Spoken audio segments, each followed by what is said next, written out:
The President's address makes mention of the Code of Discipline and the happy industrial relations which are developing in the country.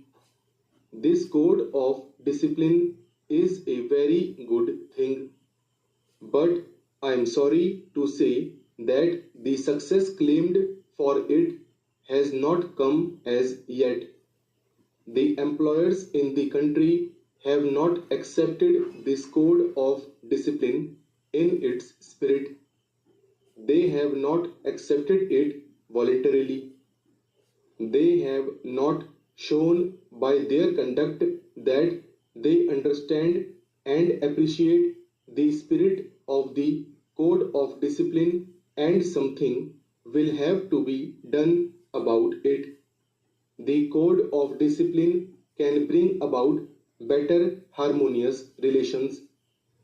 It can bring about better industrial relations, and it can create conditions in which the industrial production in the country will go up by leaps and bounds.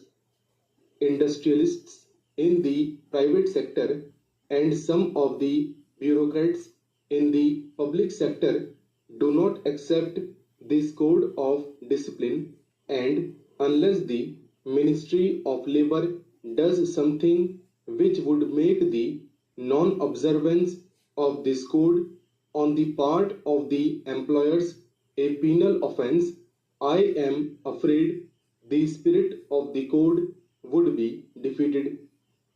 The Ministry of Labor has done well in bringing forward a code of efficiency and welfare. There is as yet not enough agreement on that code, even from the labor's point of view. But I am sure efforts to further the acceptance of this code of efficiency and welfare will be continued, and if that is done, it will be a great help to industrial production in the country. In the matter of the bonus commission, sir, the progress made has been disappointing.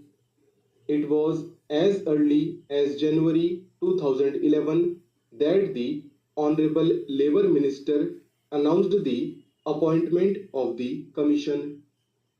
The progress made in respect of the Bonus Commission during the last 14 months has been that its terms of reference have been settled and its constitution has been agreed upon. That I am afraid is very slow speed in the direction of the solution of a problem whose solution is so very important.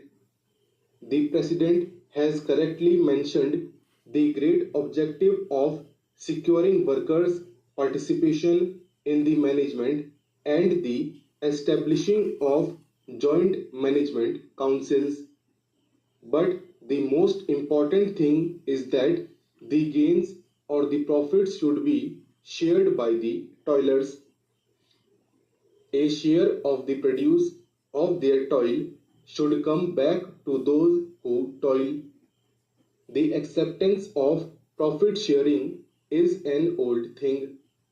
It was accepted by those responsible for the industrial truce 14 years back. But we are yet to evolve a satisfactory formula. The full bench formula of the Labour Appellate Tribunal, repeatedly approved and endorsed by the orthodox judges of the Supreme Court, is no solution of the problem. It just denies the workers their due share in the profits. It was because of this peculiar situation that the need of appointment of the Bonus Commission was accepted by all parties. But what we now find is that it has taken them 14 months to decide the terms of reference of the Commission, and I do not know when we can expect its report. The members of the bonus commission should be directed by the government to find an early solution to this important problem. Similarly, I must point out that the delay in the matter of evolving a consolidated scheme of social security for industrial workers is a dangerous thing. We have today a number of social security schemes, but none of them looks after the workers in his old age. The government of Uttar Pradesh made a provision that the discharge of workers because of ill health or old age should be treated as retrenchment. But we have now the verdict of the High Court of Allahabad that this cannot be done. The result is that while workers in industrial establishments today are covered against the risk of ill health, there is no insurance against the risk of old age. There is no scheme of gratuity which the industry has to follow. There is no old age pension scheme which the industries in the country have to adhere to.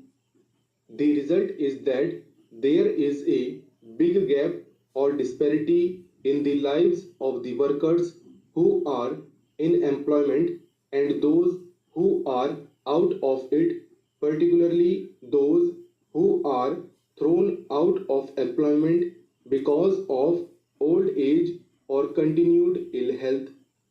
Therefore, something should be done about it as soon as possible, and there should be some sort of a scheme to see that the worker, after meritorious service to the industry, got at least the equivalent of a retrenchment relief when he retired due to old age or continued ill health.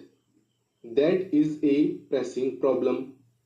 We know that in Kanpur, industrialists have adopted the practice of terminating the employment of workers merely by giving them 12 days notice.